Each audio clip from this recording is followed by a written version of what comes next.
ನಂಬಿಕೆ ಭಾಳ ಪ್ರಾಮುಖ್ಯ ಇಲ್ಲ. ಯೂದನ ಬರೆದ ಪತ್ರಿಕೆ 20ನೇ ವಾಕ್ಯ ಇಲ್ಲ. ಪ್ರಿಯರೇ, ನೀವಾದರೂ ನಿಮಗಿರುವ ಅತಿ ಪರಿಶುದ್ಧವಾದ ನಿಮಗಿರುವ ಅತಿ ಪರಿಶುದ್ಧವಾದ ನಂಬಿಕೆ ಕ್ರಿಸ್ತ ನಂಬಿಕೆಯನ್ನು. ಎಂದ ನಂಬಿಕೆ? ಕ್ರಿಸ್ತ ನಂಬಿಕೆ, ಅತಿ ಪರಿಶುದ್ಧವಾದ ನಂಬಿಕೆ. ಹಲ್ಲೆಲೂಯಾ. ನಂಬಿಕೆ ಎಷ್ಟು ನಮೂನೆ ಇದ್ದಾವೆ ಇಲ್ಲಿ ಹೇಳ್ತಾ ಇದ್ದಾರೆ. ಅತಿ ಪರಿಶುದ್ಧವಾದ ನಂಬಿಕೆ ಕ್ರಿಸ್ತ ನಂಬಿಕೆ. ಹಲ್ಲೆಲೂಯಾ. ಈ ವಾಕ್ಯದಲ್ಲಿ 2 ವಿಷಯಗಳು ಮುಖ್ಯವಾಗಿದ್ದಾವೆ. ಯಾವುದಾದ್ರು? ಅತಿ ಪರಿಶುದ್ಧವಾದ ಕ್ರಿಸ್ತ ನಂಬಿಕೆ ಆಧಾರ ಮಾಡಿಕೊಂಡು ಸಭೆಯಲ್ಲಿ ಭಕ್ತಿಯಲ್ಲಿ ಅಭಿವೃದ್ಧಿ ಹೊಂದುತ್ತಾ, ಭಕ್ತಿಯನ್ನು ಅಭಿವೃದ್ಧಿಗೊಳ್ಳುತ್ತಾ. ಹಾಗಾದರೆ ನಮ್ಮಲ್ಲಿ ನಂಬಿಕೆ ಇದ್ದರೆ ನಮ್ಮ ಭಕ್ತಿ ಏನಾಗುತ್ತೆ? ಅಭಿವೃದ್ಧಿಗೊಳ್ಳುತ್ತೆ. ಹಲ್ಲೆಲೂಯಾ. ನಂಬಿಕೆ ಇದ್ದೀರಾ? ನಂಬಿಕೆ ಇರೋರೆಲ್ಲ ಸ್ವಲ್ಪ ಕೈ ಎತ್ತಿ ಹಲ್ಲೆಲೂಯಾ ಅಲ್ವ? ಹಾಂ, ಹಲ್ಲೆಲೂಯಾ. ಹಾಗಾದರೆ ನಂಬಿಕೆ ಭಾಳ ಪ್ರಾಮುಖ್ಯ. 2ನೇದಾಗಿ ನೋಡು, ಪವಿತ್ರಾತ್ಮ ಪ್ರೇರಿತರಾಗಿ. ಪವಿತ್ರಾತ್ಮ ಪ್ರೇರಿತರು. ಮೊದಲನೇದಾಗಿ ನಂಬಿಕೆ, 2ನೇದಾಗಿ ಪವಿತ್ರಾತ್ಮ ಪ್ರೇರಿತರಾಗಿರಬೇಕು. ನಮ್ಮ ಕ್ರೈಸ್ತ ಜೀವನದಲ್ಲಿ 2-3 ವಿಷಯಗಳು ನಾವು ಭಾಳ ಪ್ರಾಮುಖ್ಯವಾದ ಮೂಲಗಲ್ಲಾಗಿ ಇಟ್ಕೊಂಡಿರಬೇಕು ಇಲ್ವಾ? ಅದ್ರ ಮೊದಲನೇದಾಗಿ ನಂಬಿಕೆ. ನೋಡ್ರಿ, 1ನೇ ಕೊರಿಂಥಿ ಹೀಗಿರುವುದರಿಂದ ನಂಬಿಕೆ, ನಿರೀಕ್ಷೆ, ಪ್ರೀತಿ. ಇಲ್ಲಿ 3 ವಿಷಯಗಳು ಹೇಳಿದ್ದಾರೆ. ನಂಬಿಕೆ, ನಿರೀಕ್ಷೆ, ಪ್ರೀತಿ. ಹಲ್ಲೆಲೂಯಾ. ಇದು 3 ಭಾಳ ಅತಿ ಪ್ರಾಮುಖ್ಯವಾದ ವಿಷಯಗಳು. ನಂಬಿಕೆ, ನಿರೀಕ್ಷೆ, ಪ್ರೀತಿ. ಸ್ವಲ್ಪ ಯೋಚನೆ ಮಾಡಿರಿ. ನಂಬಿಕೆ ನಮ್ಮಲ್ಲಿ ಇದೆಯಾ? ನಂಬಿಕೆ ಭಾಳ ಪ್ರಾಮುಖ್ಯ. ಬೈಬಲ್ನಲ್ಲಿ ಅದು ಎಷ್ಟು ಸರ್ತಿ ಹೇಳಿದಾರೋ, ಇವತ್ತು ಹೇಳಿರೋ ವಾಕ್ಯಗಳೆಲ್ಲ ಬರೀ ನಂಬಿಕೆ. ಹಲ್ಲೆಲೂಯಾ. ದೇವರ ನಾಮಕ್ಕೆ ಸ್ತೋತ್ರ. ನಂಬಿಕೆ ಅಂದರೆ ಏನು ನಂಬಿಕೆ ಅಂದರೆ? ಇದು ಎಲ್ಲಿ ಸಿಕ್ಕುತ್ತೆ? ಯಾರು ಕೊಡ್ತಾರೆ ನಂಬಿಕೆ? ನೋಡ್ರಿ, ಇಬ್ರಿಯರಿಗೆ ಬರೆದ ಪತ್ರಿಕೆ 11:1ನೇ ವಾಕ್ಯ ನೋಡ್ರಿ. ನಾವು ನಿರೀಕ್ಷಿಸುವಗಳ ನಂಬಿಕೆಯೋ ನಾವು ನಿರೀಕ್ಷಿಸಿರುವ ವಿಷಯವಾಗಿ ಭರವಸೆದಿಂದಿರುವುದು ಕಣ್ಣಿಗೆ ಕಾಣದವುಗಳನ್ನ ನಿಜವೆಂದು ತಿಳುಕೊಳ್ಳುವುದು ಆಗಿದವೆ ನಂಬಿಕೆ. ಈ ನಂಬಿಕೆ ಅಂದರೆ ಏನು ಹೇಳ್ರಿ? ಕಣ್ಣಕ್ಕೆ ಕಾಣದೆಲ್ಲ ಇರೋದು ನಿಜವೆಂದು ತಿಳ್ಕೋಬೇಕು ನಾವು. ಅದೇ ನಂಬಿಕೆ. ಎಲ್ಲವನ್ನು ನಮಗೆ ಕಾಣಕ್ಕೆ ಸಾಧ್ಯವಿಲ್ಲ. ಕರ್ತನಾದ ಯೇಸು ಕ್ರಿಸ್ತನು ಈ ಪ್ರಪಂಚದಲ್ಲಿ 33 ವರ್ಷ ಕಾಲ ಜೀವಿಸಿದರು ಇಲ್ವಾ? ಆಮೇಲೆ ನಮಗೋಸ್ಕರ, ನಮ್ಮ ಪಾಪಕ್ಕೋಸ್ಕರ ಯೇಸು ಕಾಲ್ವರಿ ಶಿಲುಬೆಯಲ್ಲಿ ಸತ್ತರು. ನಮಗೋಸ್ಕರ ತನ್ನ ರಕ್ತವನ್ನು ಸುರಿಸಿದರು, ಸತ್ತರು, ಉಣಲ್ಪಟ್ಟರು. 3ನೇ ದಿವಸ ಎದ್ದು ಬಂದು ಯೇಸು ಇವತ್ತು ಜೀವಿಸ್ತಾ ಇದ್ದಾನೆ. ನೀವೆಲ್ಲ ಯಾರು ನೋಡಿದ್ದೀರಾ? ನೋಡಿಲ್ಲ ಇಲ್ಲ. ಆದರೆ ನಾವೇನು ಮಾಡ್ತೀವಿ? ನಂಬಿತೀವಿ. ಇದು ನಂಬಿಕೆ. ಹಲ್ಲೆಲೂಯಾ. ಇದು ನಂಬಿಕೆ. ನಾವು ನಂಬಬೇಕು. ನಮ್ಮ ಜೀವನದಲ್ಲಿ ನಂಬಿಕೆ ಇಲ್ಲದಲ್ಲಿ ಯಾವ ಕಾರ್ಯವೂ ನಡೆಯಲ್ಲ. ಕೆಲವರು ಏನು ಮಾಡ್ತಾರೆ? ನಾವು ದೇವರನ್ನೊಬ್ಬರನ್ನೇ ನಂಬೋದು ಅಂತಾರೆ. ಯಾವ ಮನುಷ್ಯರನ್ನೂ ನಂಬಲ್ಲ ಅಂತಾರೆ. ನಂಬಿಕೆ ಭಾಳ ಪ್ರಾಮುಖ್ಯ. ದೇವರನ್ನು ನಂಬಬೇಕು, ಮನುಷ್ಯರನ್ನು ನಂಬಬೇಕು. ಹಲ್ಲೆಲೂಯಾ. ದೇವರ ನಾಮಕ್ಕೆ ಸ್ತೋತ್ರವಾಗಿದೆ. ಈಗ ಅದೇ ಇಬ್ರಿಯರಿಗೆ ಬರೆದ ಪತ್ರಿಕೆ 11ನೇ ಅಧ್ಯಾಯ 7ನೇ ವಾಕ್ಯ ನೋಡು. ನಂಬಿಕೆಯಿಂದಲೇ ನೋಹನು ಅದುವರೆಗೆ ಕಾಣದಿದ್ದ ಸಂಗತಿಗಳ ವಿಷಯವಾಗಿ ದೈವೋಕ್ತಿಯನ್ನು ಹೊಂದಿ. ನಂಬಿಕೆಯಲ್ಲಿ ನೋಹನು ಅದುವರೆಗೂ ಕಾಣದಿದ್ದ ಸಂಗತಿಗಳ ವಿಷಯ. ನೋಹನು ನೋಡಲಿಲ್ಲ. ಕಾಣದೆಲ್ಲ ಇರುವ ಸಂಗತಿಗಳನ್ನು ವಿಷಯವಾಗಿ ದೈವೋಕ್ತಿಯನ್ನು ಹೊಂದಿ ನಾವು ನೋಡಲಿಲ್ಲ ಅಂದ್ರೆ ಕೂಡ ದೇವರು ನಮಗೆ ತಿಳಿಸಿಕೊಡ್ತಾನೆ. ನೋಹನಿಗೆ ಹಂಗೆ ಆಗಿರೋದು. ಅವನು ಕಾಣಲಿಲ್ಲ, ಆದರೂ ದೈವೋಕ್ತಿ ಅಂದರೆ ದೇವರು ಅವನಿಗೆ ತಿಳಿಸಿಕೊಟ್ಟನು. ಓದು, ಭಯಭಕ್ತಿಯುಳ್ಳವನಾಗಿ ಭಯಭಕ್ತಿ ಉಳ್ಳವನಾಗಿ ತನ್ನ ಮನೆಯವರ ಸಂರಕ್ಷಣೆಗೋಸ್ಕರ ನಾವೆಯನ್ನು ಕಟ್ಟಿ ಸಿದ್ಧ ಮಾಡಿ ನಾವೆಯನ್ನು ಕಟ್ಟಿ ಸಿದ್ಧ ಮಾಡಿದನು. ಹಲ್ಲೆಲೂಯಾ. ಯಾರ ಸಂರಕ್ಷಣೆಗೋಸ್ಕರ? ತನ್ನ ಮನೆಯವರ ಸಂರಕ್ಷಣೆಗೋಸ್ಕರ. ಎಲ್ಲರೂ ಸೇರಿಲ್ರಿ. ಯಾರ ಸಂರಕ್ಷಣೆಗೋಸ್ಕರ? ತನ್ನ ಮನೆಯವರ ಸಂರಕ್ಷಣೆ. ನಮ್ಮ ಮನೆಯವರ ಸಂರಕ್ಷಣೆ. ಹಲ್ಲೆಲೂಯಾ. ಮೊದಲು ನೀನು ರಕ್ಷಣೆ ಹೊಂದಬೇಕು, ಆಮೇಲೆ ನಿಮ್ಮ ಮನೆಯವರ ಸಂರಕ್ಷಣೆ ನೋಡ್ಕೋಬೇಕು. ನೋಹನು ನಾನೊಬ್ಬನೇ ನಂಬಿದ್ದೀನಿ, ಅವ್ರ ಮಕ್ಕಳು ಕೂಡ ಅನುಮಾನ. ನೋಹನ ತಗೊಂಡೋಗಿ ಅವನ ಮನೆ ಇರೋದು ಒಂದು ಬೆಟ್ಟದ ಮೇಲೆ, ಅಲ್ಲೋಗಿ ದೊಡ್ಡ ನಾವೆಯನ್ನು ಕಟ್ತಾ ಇದ್ದಾನೆ. ಭಯಂಕರವಾದ ನಾವೆ, 300 ಅಡಿ ಉದ್ದ, 50 ಅಡಿ ಹತ್ರ, ಭಯಂಕರವಾದ ನಾವೇ ಕಟ್ತಾ ಇದ್ದಾನೆ. ಎಲ್ಲರೂ ಕೇಳಿದ್ರೆ ಏನಕ್ಕಿದು? ಮಕ್ಕಳು ಕಾಲೇಜಿಗೆ ಹೋಗ್ಬೇಕಾದ್ರೆ ಮಕ್ಕಳಿಗೆ ಕೇಳಿದ್ರೆ ಏನಪ್ಪ ಇದು? ನಮಗೆ ಗೊತ್ತಿಲ್ಲಪ್ಪ, ನಮ್ಮ ಅಪ್ಪನಿಗೆ ಗೊತ್ತು, ನಮ್ಮ ಅಪ್ಪನಿಗೆ ಗೊತ್ತು. ಅದನ್ನು ನಾವೇ ಕಟ್ತಾ ಇದ್ದಾರೆ ಅಂದೆ, ಮಳೆ ಬರ್ತವಂದೆ. ಮಳೆ ಎಂದು ಆ ಕಾಲದಲ್ಲಿ ಬಂದೇ ಇಲ್ಲ. ಯಾವತ್ತೂ ಭೂಮಿಯಲ್ಲಿ ಮಳೆನೇ ಇಲ್ಲ, ಮಳೆ ಬೇಕಾಗಿರಲಿಲ್ಲ. ಅಂಥ ಟೈಮಿನಲ್ಲಿ ಹೇಳ್ತಾಯಿದ್ರೆ ಮಳೆ ಬರ್ತದೆ. ಯಾರೂ ನಂಬಲಿಲ್ಲ, ಮಕ್ಕಳು ನಂಬಿರಲಿಲ್ಲ. ಆದರೂ ಮಕ್ಕಳನ್ನ, ಅವ್ರ ಕುಟುಂಬವನ್ನು ನೋಹ ಬಿಡಲಿಲ್ಲ. ಅವರ ಸಂರಕ್ಷಣೆಗೋಸ್ಕರ ಒಂದು ನಾವೆಯನ್ನು ಕಟ್ಟಿದರು. ಯಾಕಂದರೆ ಜನರು ದುರ್ಮಾರ್ಗದಲ್ಲಿ ನಾಶ ಮಾಡ್ತಾ ಇದ್ದಾರೆ, ಕೆಟ್ಟ ಜೀವನಗಳನ್ನು ನಡೆಸ್ತಾ ಇದ್ದಾರೆ. ದೇವರಿಗೆ ಮೇಲೆ ನಿಂತ್ಕೊಂಡು ನೋಡಿ ಸಾಕಾಗ್ಬಿಟ್ಟಿದ್ದೇವೆ, ಏನು ಮಾಡಲಿ ಎಂಬುದಾಗಿ. ಕಡೆಗೆ ಒಂದು ತೀರ್ಮಾನ ತಗೊಂಡ್ರು, ಇವ್ರನ್ನೆಲ್ಲ ನಾಶಪಡಿಸ್ತೀನಿ, ಆದರೆ ಒಂದು ನಾವೆಯನ್ನು ಕಟ್ಟಿ ಅದರಲ್ಲಿ ಯಾರು ಬರ್ತಾರೋ ಅವರಿಗೆ ರಕ್ಷಣೆ ಉಂಟಾಗುತ್ತೆ. ಹಲ್ಲೆಲೂಯಾ. ನೋಹನ ಕಟ್ಟಿರೋದು ಯಾರಿಗೆ? ತನ್ನ ಕುಟುಂಬದ ರಕ್ಷಣೆಗೋಸ್ಕರ. ಆದರೆ ಎಲ್ಲರೂ ಬಂದು ಅದರಲ್ಲಿ ಸೇರಿಕೊಂಡ್ರು ಕೂಡ ಅವರಿಗೆಲ್ಲ ರಕ್ಷಣೆ. ಯಾಕಂದರೆ ಭಯಂಕರವಾದ ನಾವೆಯನ್ನು ಕಟ್ಟಿದರು. ಎಷ್ಟು ಜನ ಬೇಕಾದ್ರೂ ಸೇರ್ಬೋದಾಯಿತು. ಆದರೆ ಎಷ್ಟು ಜನ ಸೇರಿದ್ರು ಗೊತ್ತಾ ನಿಮಗೆ? 2 ಜನ. ಹಲ್ಲೆಲೂಯಾ. ಬಾಕಿ ಪ್ರಪಂಚದಲ್ಲಿ ಇರೋರು ಎಲ್ಲರೂ ಸತ್ತು ಹೋಯ್ತು. ದೇವರ ಮಕ್ಕಳೇ, ಒಂದು ವಿಷಯ ನೀವು ಇದರಲ್ಲಿಂದ ತಿಳ್ಕೊಳ್ರಿ. ನಿಮ್ಮ ಕುಟುಂಬದಲ್ಲಿ ಇರುವರನ್ನಾದರೂ ರಕ್ಷಣಾ ಅನುಭವಿಸ್ತಾರ್ರಿ. ಹಲ್ಲೆಲೂಯಾ. ನೋಹನ್ ಮಾಡಿರೋದು ತನ್ನ ಕುಟುಂಬಕ್ಕೋಸ್ಕರ ಒಂದು ನಾವೆಯನ್ನು ಕಟ್ಟಿದರು. ಅವನಿದು ಯಾವುದು ಕಾಣಲಿಲ್ಲ, ಕಾಣದಲ್ಲೇ ಇರೋದನ್ನು ನಿಜವೆಂದು ನಂಬಿ ನಾವೆಯನ್ನು ಕಟ್ಟಿದ್ದಾನೆ. ಹಾಗಾದರೆ ಏನು ನಂಬಿಕೆ ಅಂದರೆ ಏನು ಅರ್ಥವಾಯ್ತಾ ಗೊತ್ತಾ? ಹಲ್ಲೆಲೂಯಾ. ಆಮೇಲೆ ನಂಬಿಕೆಯಲ್ಲಿ ಏನಾಗುತ್ತೋ ಗೊತ್ತಾ? ನೋಡ್ರಿ, ಮಾರ್ಕನ ಬರೆಸುವಾರ್ತೆ 9:23 ವಾಕ್ಯ. ಯೇಸು ಅವನಿಗೆ, ನಿನ್ನ ಕೈಲಿ ಆಗುವ ಹಾಗಿದ್ದರೆ ಅನ್ನುತ್ತೀಯೋ, ನಂಬುವವನಿಗೆಲ್ಲ ಆಗುವುದು ಎಂದು ಹೇಳಿದನು. ಹಲ್ಲೆಲೂಯಾ. ನಂಬುವವನಿಗೆ ಎಲ್ಲ ಆಗುವುದು, ಎಲ್ಲ ಆಗುವುದು. ಮೇಲಿಂದ ಸ್ವಲ್ಪ ಹೋದ ವಾಕ್ಯಗಳನ್ನು. ಮತ್ತು ಇವನನ್ನು ಕೊಲ್ಲಬೇಕೆಂದು ಆಗಾಗ್ಗೆ ಬೆಂಕಿಯಲ್ಲಿಯೂ ನೀರಿನಲ್ಲಿಯೂ ಕೆಡವಿತ್ತು. ನಿನ್ನ ಕೈಲಿ ಏನಾದರೂ ಆಗುವ ಹಾಗಿದ್ದರೆ ನಮ್ಮ ಮೇಲೆ ಕರುಣವಿಟ್ಟು ನಮಗೆ ಸಹಾಯ ಮಾಡು ಅಂದನು. ಯೇಸು ಅವನಿಗೆ, ನಿನ್ನ ಕೈಲಿ ಆಗುವ ಹಾಗಿದ್ದರೆ ಅನ್ನುತ್ತೀಯೋ, ನಂಬುವವನಿಗೆಲ್ಲ ಸಾಧ್ಯವಾಗುತ್ತೆ. ಹಲ್ಲೆಲೂಯಾ. ನೀನು ನಂಬುತ್ತೀರಾ? ನಂಬಿಕೆ ಅಂದರೆ ಏನಂತ ತಿಳ್ಕೊಂಡಿದ್ದೀರಿ? ಇದರಂಥ ಒಂದು ವರ್ಡ್ ಇಲ್ಲೇ ಇಲ್ಲ ಪ್ರಪಂಚದಲ್ಲಿ. ನೀನು ನಂಬಿದರೆ ಎಲ್ಲ ಸಾಧ್ಯವಾಗುತ್ತಂತೆ. ಸಾಧ್ಯವಾಗದೇ ಇರೋ ವಿಷಯಗಳೇ ಇಲ್ಲ ನಿಮ್ಮ ಜೀವನದಲ್ಲಿ. ಇವರು ಆಗದೇ ಇಲ್ಲ ಅಂತ ಹೇಳಿ ನೀನು ಇದ್ದರೆ ನೀನು ನಂಬು, ಸಾಧ್ಯವಾಗುತ್ತೆ. ಹಲ್ಲೆಲೂಯಾ. ಅಂಥ ಗಟ್ಟಿಯಾದ ಒಂದು ವರ್ಡ್ ಇದು ನಂಬಿಕೆ. ಫೇತ್ ಅಂದರೆ ಭಾಳ ಗಟ್ಟಿಯಾದ ಒಂದು ವರ್ಡು. ನೀನು ನಂಬು, ಆಗದೇ ಇರುವ ಕಾರ್ಯಗಳೆಲ್ಲ ಸಾಧ್ಯವಾಗುತ್ತೆ. ನಿಮ್ಮ ಜೀವನದಲ್ಲಿ, ನಿಮ್ಮ ಕುಟುಂಬದಲ್ಲಿ, ನಿಮ್ಮ ದೇಶದಲ್ಲಿ ನಿಮಗೋಸ್ಕರ ಅಡ್ಡಿ ನಿಂತಿರೋದು. ಯಾವತ್ತೂ ಇದಾಗಲ್ಲ ಅಂತೇಳಿ ನೀವು ಯೋಚನೆ ಮಾಡಬಹುದು. ಆದರೆ ನೀನು ನಂಬುತ್ತೀಯಾ? ಸಾಧ್ಯವಾಗುತ್ತೆ. ಹಲ್ಲೆಲೂಯಾ. ಹೋದ ವಾಕ್ಯವನ್ನು, ನಿನ್ನ ಕೈಯಲ್ಲಿ ಆಗುವ ಹಾಗಿದ್ದರೆ ಅನ್ನುತ್ತೀಯೋ, ನಂಬುವವನಿಗೆಲ್ಲ ಆಗುವುದು. ನಂಬುವವನಿಗೆಲ್ಲ ಸಾಧ್ಯವಾಗುತ್ತೆ. ಹಲ್ಲೆಲೂಯಾ.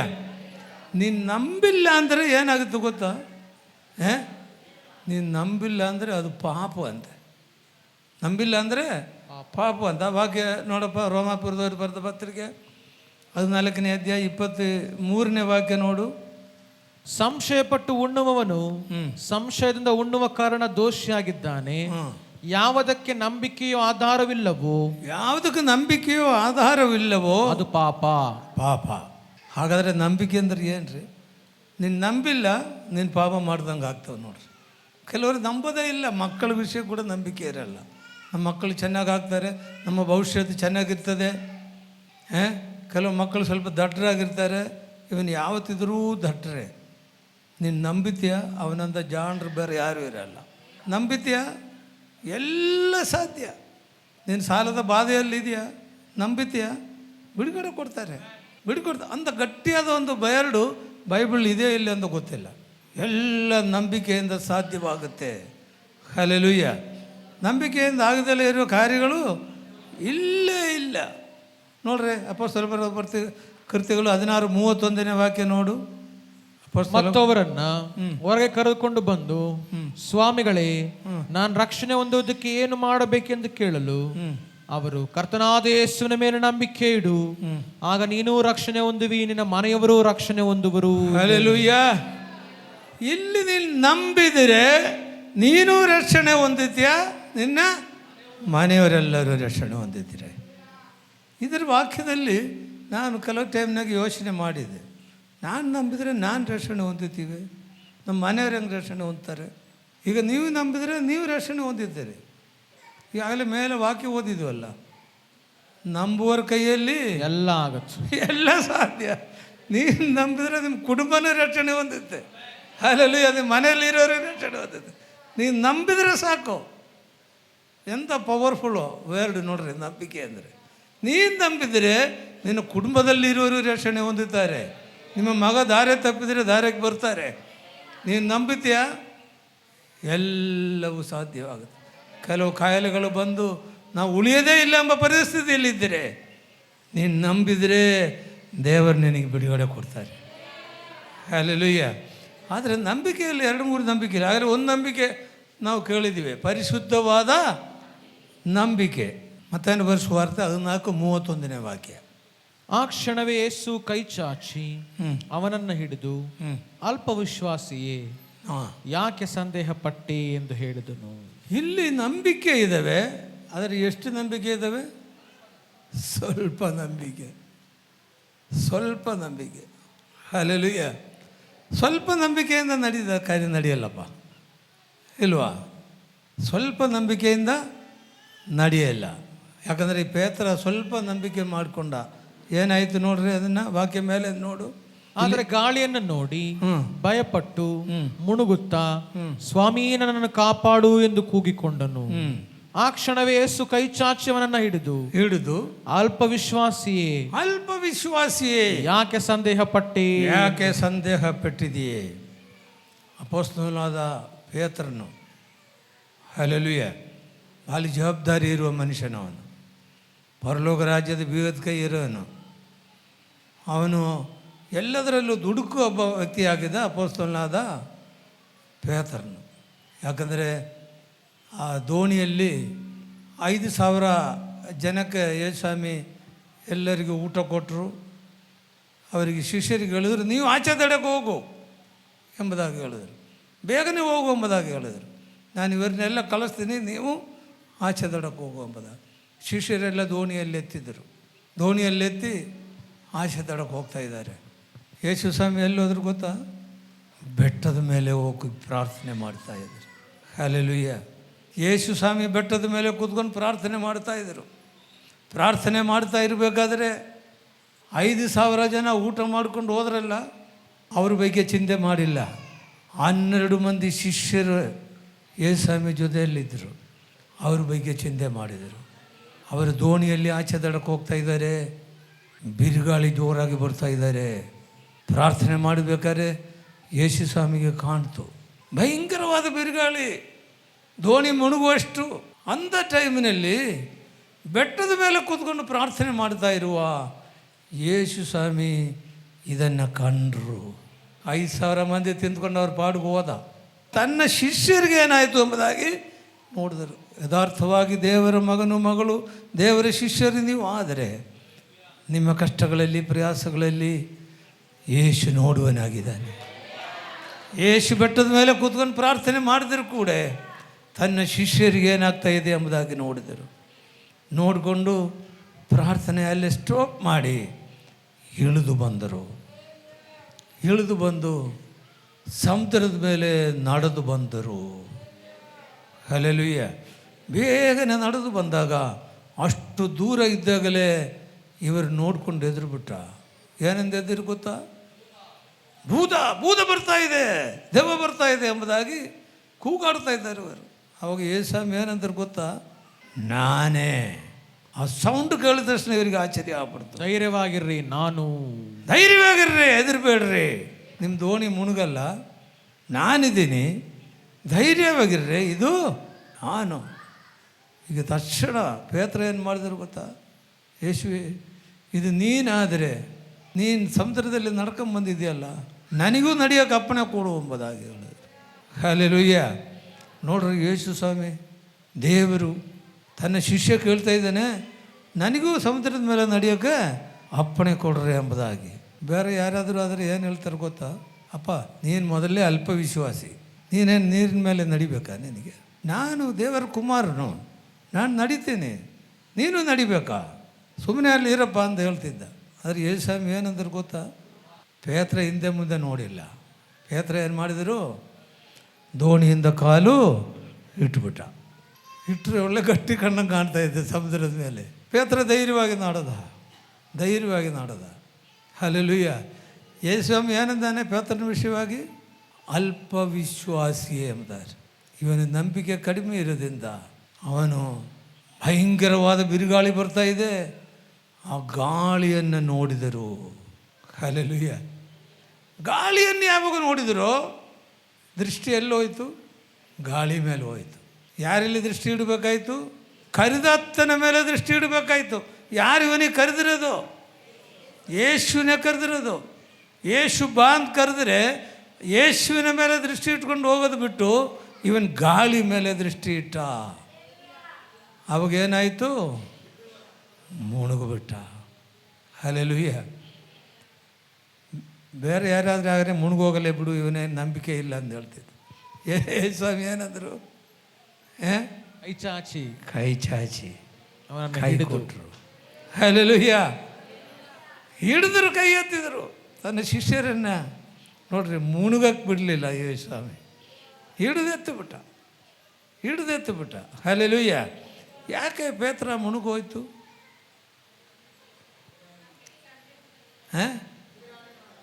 ಇವನು ಯಾರು ನೋಡಿದ್ರೆ ಹೇಳ್ರಿ? ಗಾಳಿ ಅಂದರೆ ಏನು ಹೇಳ್ರಿ? ಕೆಲವ್ರ ಮೇಲೆಲ್ಲ ಗಾಳಿ ಬರ್ತದಲ್ಲ. ಗಾಳಿ ಅಂದರೆ ಏನು ರೀ?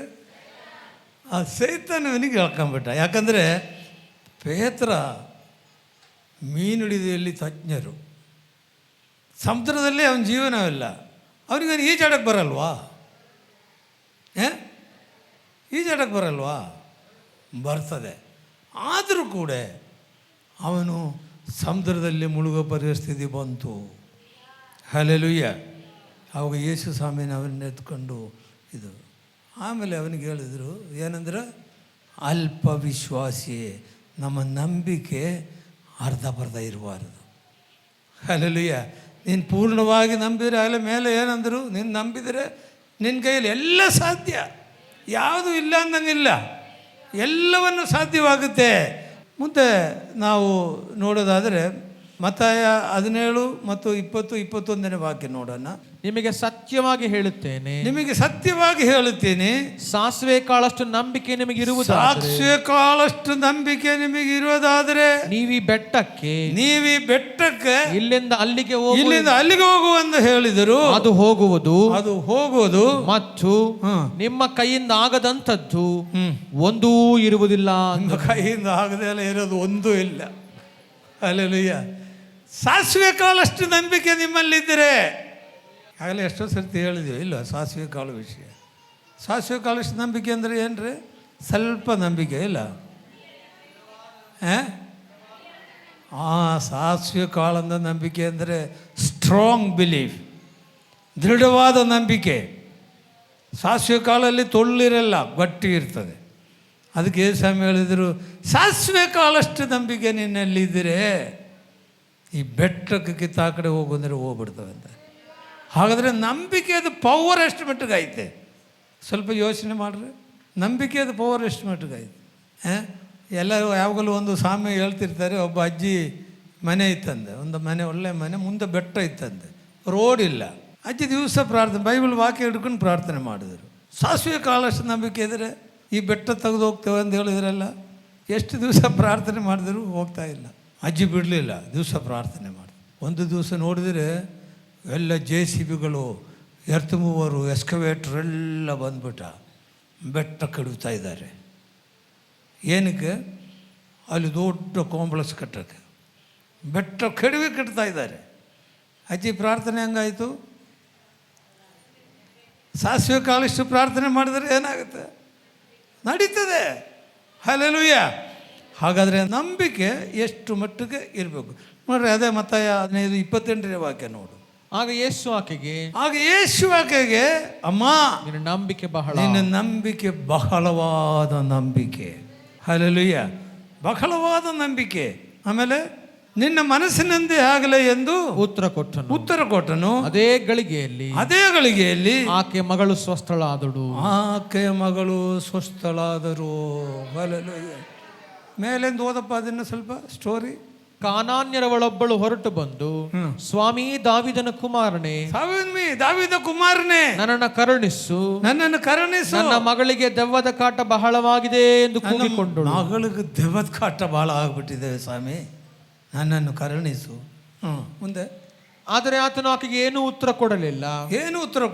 ಆಗ ಆತನ ಶಿಷ್ಯರು ಬಂದು, ನಮ್ಮ ಹಿಂದೆ ಕೂಗಿಕೊಂಡು ಬರುತ್ತಾಳೆ, ಆಕೆಯನ್ನು ಕಳುಹಿಸಿ ಬಿಡು. ಶಿಷ್ಯರು ಹೇಳ್ತಾರೆ, ನಮ್ಮ ಹಿಂದೆ ಆಕೆ ಬರ್ತಾಳೆ ಇದ್ದಾರೆ, ಏನಾದರೂ ಮಾಡ್ರಿ ಎಂಬುದಾಗಿ ಶಿಷ್ಯರು ರೆಕಮೆಂಡೇಶನ್. ಸ್ವಾಮಿ. ಆಮೇಲೆ ಆಗ ಆಕೆ ಬಂದು ಆತನಿಗೆ ಅಡ್ಡ ಬಿದ್ದು, ಆಕೆ ಬಿಡಲಿಲ್ಲ. ಆಕೆ ಬಂದು ಆಕೆಗೆ ಯೇಸುವಿಗೆ ಅಡ್ಡ ಬಿದ್ದರು. ಸ್ವಾಮಿ ನನಗೆ ಅನುಗ್ರಹ ಮಾಡಬೇಕು, ನನಗೆ ಅನುಗ್ರಹ ಮಾಡಲೇಬೇಕು ಎಂಬುದಾಗಿ ಹೇಳಿದರು. ಹಲ್ಲೆಲೂಯಾ. ಆಮೇಲೆ ಅದಕ್ಕಾತನು ಮಕ್ಕಳು ತಿನ್ನುವ ರೊಟ್ಟಿಯನ್ನು ತಗೊಂಡು ನಾಯಿ ಮರಿಗಳಿಗೆ ಹಾಕುವುದು ಸರಿಯಲ್ಲ. ನಾಯಿ ಮರಿಗೆ ಹಾಕ್ತಾರೆ ನಮ್ಮ, ನಾನು ಇದನ್ನ ಮಕ್ಕಳು ಕೊಡಕ್ಕೆ ಇಟ್ಟಿದ್ದೀನಿ, ನಾಯಿ ಮರಿ ಕೊಡಕ್ಕಲ್ಲ ಅಂದ. ಅವಾಗ ಆಕೆ ಏನಂದ್ರೆ ಗೊತ್ತಾ? ಆಕೆ, ಸ್ವಾಮಿ ಆ ಮಾತು ನಿಜವೇ. ಆ ಮಾತು ನಿಜನಪ್ಪ. ನಾಯಿ ಮರಿಗಳಂತೂ ತಮ್ಮ ಯಜಮಾನರ ಮೇಜಿನಿಂದ ಬೀಳುವ, ನಾಯಿ ಮರಿಗಳಂದು ತನ್ನ ಯಜಮಾನರ ಮೇಜಿನ ಮೇಲಿಂದ ಬೀಳುವ ರೊಟ್ಟಿಯ ತುಂಡುಗಳನ್ನು ತುಂಡುಗಳನ್ನು ತಿನ್ನುತ್ತಾ ಇದ್ದಾರಲ್ಲ ಅಂದಳು. ಅದೇ ತುಂಡು ಸಾಕು ನನಗೆ. ಹಲ್ಲೆಲೂಯಾ. ಅದೇ ತುಂಡು ಸಾಕು, ರೊಟ್ಟಿಯ ತುಂಡು ಸಾಕು ನನಗೆ. ಏನಂದ್ರೆ ಸ್ವಾಮಿ ಅವಳಿಗೆ, ಅಪ್ಪ ಮಕ್ಕಳಿಗೆ ತಿನ್ನೋ ನಾಯಿಗಳಿಗೆ ಕೊಡ್ತೇನಪ್ಪ. ಏನು ಹಂಗಾದ್ರೆ ಏನು ನಾಯಿ ಅಂತಾರೆ. ಆದರೆ ಅವಳು ಬಿಡಲಿಲ್ಲ. ನಾಯಿಂದಾನೇ ಆಗಲಿ, ಅಂದಿನಾನೇ ಹೇಳಲಿ, ಏನಾದರೂ ಹೇಳಲಿ, ನಾನು ಮಾತ್ರ ಬಿಡಲ್ಲ ಯೇಸುವನ್ನ. ಮುಂದೆ ಅಡ್ಡ ಬಿದ್ದುಬಿಟ್ಟು ಏನಂದ್ರೆ ನೋಡು, ನಾಯಿ ಮರಿಗಳಂತೂ ಯಜಮಾನರ ಮೇಜಿನಿಂದ ಬೀಳುವ ರೊಟ್ಟಿ ತುಂಡುಗಳನ್ನು ತಿನ್ನುತ್ತವಲ್ಲ ಎಂದು ಹೇಳಿದಳು. ಆಗ ಯೇಸು ಆಕೆಗೆ, ನಿನ್ನ ನಂಬಿಕೆ ಬಹಳ, ನಿನ್ನ ಮನಸ್ಸಿನಂತೆ ಆಗಲಿ. ಹಲ್ಲೆಲೂಯಾ. ಹಲ್ಲೆಲೂಯಾ. ಹಾಗಾದರೆ ನಂಬಿಕೆ ಭಾಳ ಪವರ್ಫುಲ್ಲು. ಆಕೆಗೆ ಹೇಳ್ತಾರೆ, ನಾಯಿಂದ ಕರೆದರೂ ಹೋಗಂಗಿಲ್ಲ. ಆಕೆ ಏನು ಮಾಡಿದರು? ಯೇಸು ಹತ್ರ ಬಂದರೆ ನನ್ನ ಮಗಳದ್ದು ದೆವ್ವ ಹೋಗ್ತವೆ. ಮಗಳ ದೆವ್ವ ಹೋದರೆ ಏನಾಗುತ್ತೋ ಗೊತ್ತಾ? ಮೊನ್ನೆ ಒಬ್ಬಳು ಒಂದು ಶುಕ್ರವಾರ ದಿವಸ ಇಲ್ಲಿ ಬಂದಿದ್ದರು. ಅವನ ಗಂಡನ ಕೇಳಿದರೆ, ಪಾಸ್ಟ್ರೆ ಇವಳಿಗೆ ರಾತ್ರಿ ದೆವ್ವ ಬಂದುಬಿಡ್ತವೆ, ಹಿಡ್ಕೊಂಬಂದ್ಬಿಟ್ರೆ ನನ್ನ ಕುತ್ತಿಗೆ ಹಿಡ್ಕೊಂಬಿಡ್ತದೆ ಅಂತಾರೆ. ಗಂಡನ ಕುತ್ತಿಗೆನೇ ಹಿಡಿತಾರೆ, ಇಲ್ಲಿ ಪಟ್ಟಸ್ರು ಹಿಡ್ಕೊಂಬಿಡ್ತಾನೆ. ಅವಳು ನೋಡಿದ್ರೆ ಪೆನ್ಸಿಲ್ ಇದ್ದಂಗೆ ಇದ್ದಾಳೆ. ನಾನೊಂದು ಏಟು ಹೊಡೆದ್ರೆ ಇವಳು ಸತ್ತೋಗ್ಬಿಡ್ತಾಳೆ. ಹೆಂಡತಿಗೆ ಹೆಂಗೆ ಹೊಡಿಯೋದು? ದೆವ್ವ ಸೇರ್ಕೊಂಡ್ಬಿಟ್ಟೈತೆ. ದೆವ್ವ ಬಂದರೆ ಗೊತ್ತಾಗೋದಿಲ್ಲ. ಈ ಅಜ್ಜಿಗೆ ಸಖತ್ತಾಗಿ ಹೊಡೆದಿರಬೇಕು ದೆವ್ವ. ಮಗಳು ದೆವ್ವ ಬಂದರೆ ಸುಮ್ಮನೆ ಇರಲ್ಲ. ಹಲ್ಲೆಲೂಯಾ. ಆದರೆ ಆಕೆ ಬಿಡಲಿಲ್ಲ. ದಾವೀದ ಕುಮಾರನೇ, ನಾನು ಯೇಸು ಹತ್ರ ಬರ್ತೀನಿ, ನಾನು ಅಡ್ಡ ಬೀಳ್ತೀನಿ, ಏನಾದರೂ ಮಾಡಿ ನನ್ನ ಮಗಳು ದೆವ್ವ ಹೋದರೆ ಸಾಕು. ನಾವಾದರೆ ಆ ಮಗಳನ್ನ ಕರ್ಕೊಂಬಾರಮ್ಮ, ಶುಕ್ರವಾರ ಕರ್ಕೊಂಬ, ಇಲ್ಲ ಭಾನುವಾರ ಕರ್ಕೊಂಬ, ಅವ್ರು ಪ್ರಾರ್ಥನೆ ಮಾಡ್ತೀನಿ, ಆವಾಗ ದೆವ್ವ ಬಿಟ್ಟು ಹೋಗುತ್ತೆ.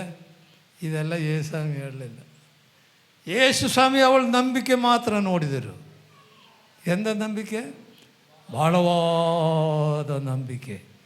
ಆ ನಂಬಿಕೆಯಲ್ಲಿ ನಿನ್ನ ನಂಬಿಕೆಯಿಂದ ಆಗಲಿ ಎಂಬುದಾಗಿ ಹೇಳಿದ ತಕ್ಷಣ ಆ ಮಗಳು ದೆವ್ವ ಬಿಟ್ಟು ಹೋಯಿತು. ಮಗಳು ಮನೆಯಾಗಿದ್ದಾರೆ, ದೆವ್ವ ಬಿಟ್ಟು ಆಗಲೇ ಮಗಳು ಚೆನ್ನಾಗಿ ಆಗ್ಬಿಟ್ಲು. ಹಲ್ಲೆಲೂಯಾ. ಇವತ್ತು ಮಾತನಾಡೋದು ಯಾವ ವಿಷಯ? ಜೋರಾಗಿ ಹೇಳ್ರಿ. ಬೆಳಿಗ್ಗೆ ಯಾವ ವಿಷಯ ಮಾತಾಡಿದೆ? ಮುಂದಿನ ವಾರ ಯಾವ ವಿಷಯ ಮಾತಾಡ್ತೀವಿ ಗೊತ್ತಿರಲಿಲ್ಲ. ಇದೇ ವಿಷಯ ಮಾತಾಡ್ತೀನಿ. ಯಾಕಂದರೆ ನಂಬಿಕೆ ನಿಮ್ಮಲ್ಲಿ ಬರತ್ತಂಗೆ ಬಿಡಲ್ಲ ಇದನ್ನು ಮಾತಾಡೋದು. ಹಲ್ಲೆಲೂಯಾ. ನಿಮ್ಮಲ್ಲಿ ಎಷ್ಟು ನಂಬಿಕೆ ಬರಬೇಕು? ಭಾಳವಾದ ನಂಬಿಕೆ. ಆ ನಂಬಿಕೆಯಲ್ಲಿದ್ದರೆ ಏನಾಗುತ್ತೆ? ಎಲ್ಲವನ್ನು ಸಾಧ್ಯವಾಗುತ್ತೆ. ಎಲ್ಲವನ್ನು ಸಾಧ್ಯವಾಗುತ್ತೆ. ನಿಮ್ಮ ಜೀವನದಲ್ಲಿರುವ ಎಲ್ಲ ಸಮಸ್ಯೆಗಳು, ಪ್ರಾಬ್ಲಮ್ಗಳು, ಕಾಯಿಲೆಗಳು, ಆಗದೇ ಇರೋ ಕಾಯಿಲೆಗಳು, ಕ್ಯಾನ್ಸರ್ ಕಾಯಿಲೆ ಆಗಲಿ, ಎಂಥ ಕಾಯಿಲೆ ಆಗಿದ್ರೆ ನಿನ್ನಲ್ಲಿ ಬಹಳವಾದ ನಂಬಿಕೆ ಇದ್ದರೆ ನಿನ್ನಲ್ಲಿ ಅಸಾಧ್ಯವಾದ ಕಾರ್ಯಗಳು ಒಂದೂ ಇಲ್ಲ. ಎಲ್ಲ ಸಾಧ್ಯವಾಗುತ್ತೆ. ಆದರೆ ಒಂದೇ ಒಂದು ವಿಷಯ ಏನಾಗಬೇಕು? ನಂಬಿಕೆ. ನಮ್ಮ ಕ್ರೈಸ್ತ ಜೀವನದಲ್ಲಿ ನಂಬಿಕೆ ಭಾಳ ಪ್ರಾಮುಖ್ಯ. ಯಾವ ಹಿಂಜಾರಿ ಬೇಡ್ರಿ, ಭಯಪಡಬೇಡ್ರಿ. ಯೇಸು ಪೇತ್ರನ ಶಿಷ್ಯರಿಗೆ ಹೇಳಿದರೆ ಭಯಪಡಬೇಡ, ಇದು ನಾನು. ಯಾಕೆ ಅಲ್ಪ ವಿಶ್ವಾಸಿಗಳಾಗಿರ್ತೀರಿ? ನಂಬಿರೆ ಪೂರ್ಣವಾಗಿ. ನಂಬಿದರೆ ಸಾಕು, ಗಾಳಿಯೆಲ್ಲ ಹೋಗುತ್ತೆ. ಯಾಕೆ ಹೋಗಲಿಲ್ಲ? ನಿಮ್ಮಲ್ಲಿ ನಂಬಿಕೆ ಸ್ವಲ್ಪ, ಅಲ್ಪ ವಿಶ್ವಾಸಿ. ಹಾಗಾದರೆ ನಂಬಿದರೆ ಎಲ್ಲವನ್ನು ಸಾಧ್ಯವಾಗುತ್ತೆ. ಪೂರ್ಣವಾಗಿ ನಾವು ನಂಬಬೇಕು. ಹಲ್ಲೆಲೂಯಾ. ದೇವರ ನಾಮಕ್ಕೆ ಸ್ತೋತ್ರವಾಗಲಿ. ಮತ್ತಾಯ 21:22 ವಾಕ್ಯ. ನೀವು ನಂಬಿಕೊಂಡು ಪ್ರಾರ್ಥನೆಯಲ್ಲಿ ಏನೇನು ಬೇಡಿಕೊಳ್ಳುವಿರೋ. ಈಗ ನೀವು ಕೇಳ್ತಾ ಇದ್ದೀರಾ ಈ ವಾಕ್ಯ? ಎಲ್ಲರೂ ಸೇರಿ ಹೇಳ್ರಿ, ಹೇಳ್ಕೊಡಪ್ಪ. ನೀವು ನಂಬಿಕೊಂಡು ಹೇಳ್ಬೇಕೆಲ್ಲರೂ. ಪ್ರಾರ್ಥನೆಯಲ್ಲಿ ಏನೇನು ಬೇಡಿಕೊಳ್ಳುವಿರೋ ಅದನ್ನೆಲ್ಲ ಹೊಂದುವಿರಿ ಅಂದನು. ಅದೆಲ್ಲ ಹೊಂದುವಿರೇ. ಸ್ವಲ್ಪ ಹೊಂದುತ್ತೀವಿ ಅಂತ ಹೇಳಿದಿರಾ? ಅದನ್ನೆಲ್ಲ ಹೊಂದುವಿರಿ. ಬರೀ ಹೊಟ್ಟೆ ನೋವು ಮಾತ್ರ ಹೋಗುತ್ತೆ, ಬೇರೆ ಹೋಗಲ್ಲ ಅಂದ್ರ? ಏನು ಹೇಳಿದ್ದಾರೆ? ನೀವು ನಂಬಿಕೆಯಲ್ಲಿ ಪ್ರಾರ್ಥನೆ ಮಾಡಿದರೆ ನೀವು ಪ್ರಾರ್ಥನೆಯಲ್ಲಿ ಏನೇನು ಬೇಡಿಕೊಳ್ಳುವಿರೋ, ಏನೇನು ಬೇಡಿಕೊಳ್ತೀರೋ ಅದನ್ನೆಲ್ಲ ಹೊಂದುವಿರಿ. ಅವೆಲ್ಲ ಹೊಂದುವರು. ಬೇಡಿಕೊಳ್ಳೋದೆಲ್ಲ ಇರೋದು ನಿಮ್ಮ ತಪ್ಪು ಇಲ್ವಾ? ಅಲ್ಲಿಗೆ ನೀವು ಬೇಕಿಲ್ಲ ಅಂತ ಅರ್ಥ. ನಂಬಿಕೆಯಲ್ಲಿ ನೀವು ಏನೇನು ಬೇಡಿಕೊಂಡ್ರೋ ಅವು ಎಲ್ಲವನ್ನ ಹೊರ್ಕೋದು ದೇವರು ಕೊಡ್ತಾನೆ. ನಾವು ನಂಬನ ಯೇಸು ಸ್ವಾಮಿನ. ನಂಬಿಕೆ ಭಾಳ ಪ್ರಾಮುಖ್ಯ. ನಮ್ಮ ಜೀವನದಲ್ಲಿ ನಂಬಿಕೆ ಇಲ್ಲದ್ರೆ ನಾವು ಏನು ಮಾಡೋಕ್ಕೆ ಸಾಧ್ಯವೇ ಇಲ್ಲ. ನಾವು ಪೂರ್ಣವಾಗಿ ನಂಬನ. ದೇವರು ನಮ್ಮನ್ನು ಆಶೀರ್ವದಿಸಲಿ. ನಾವು ಪ್ರಾರ್ಥನೆ ಮಾಡೋಣ. ನಮ್ಮನ್ನು ಅತಿ ಹೆಚ್ಚಾಗಿ ಪ್ರೀತಿ ಮಾಡುವ ಸ್ವರ್ಗೀಯ ತಂದೆಯಾದ ದೇವರೇ, ನಂಬಿಕೆ ಭಾಳ ಪ್ರಾಮುಖ್ಯವಲ್ಲಪ್ಪ. ನಂಬಿದರೆ ನೀನು ದೇವರ ಮಹಿಮೆಯನ್ನು ಕಾಣುವೆ ಎಂಬುದಾಗಿ ಹೇಳಿದಿರಲ್ಲಪ್ಪ. ಹಲ್ಲೆಲೂಯಾ. ನಿನ್ನ ಮಹಿಮೆಯನ್ನು ನಾವು ನೋಡಬೇಕಪ್ಪ. ನಾವು ನಂಬುತ್ತೀವಪ್ಪ.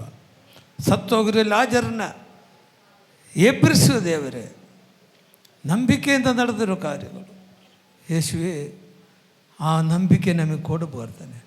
ನಂಬಿಕೆ ಇಲ್ಲಿದ್ದರೆ ನನಗೆ ಕೇಳ್ಕೊಳ್ರಿ ಎಂಬುದಾಗಿ ನೀನು ಹೇಳಿದೆಯಲ್ಲಪ್ಪ. ಪೂರ್ಣವಾದ ನಂಬಿಕೆ, ಸಾಸಿವೆ ಕಾಲಷ್ಟು ನಂಬಿಕೆ ನೀನು ನಮಗೆ ಕೊಡು ಎಂಬುದಾಗಿ ಪ್ರಾರ್ಥಿಸ್ತಾ ಇದ್ದೀನಪ್ಪ.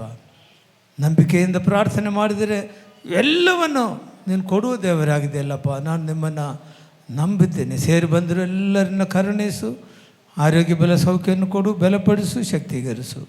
ಯೇಸು ಕ್ರಿಸ್ತನ ನಾಮದಲ್ಲಿ ಬೇಡುತ್ತೀವಿ ತಂದೆಯೇ, ಆಮೇನ್. ಆಶೀರ್ವಾದ ಹೊಂದ್ಕೊಳ್ಳೋಣ. ತಂದೆಯಾದ ದೇವರ ಪ್ರೀತಿಯು, ಕರ್ತನಾದ ಯೇಸು ಕ್ರಿಸ್ತನ ಕೃಪೆಯು, ಪವಿತ್ರಾತ್ಮನ ಅನ್ಯೋನ್ಯತೆ ಮತ್ತು ಸಹವಾಸ ಇಲ್ಲಿ ಸೇರಿ ಬಂದಿರುವ ಎಲ್ಲರೊಟ್ಟಿಗೂ ಇವಾಗ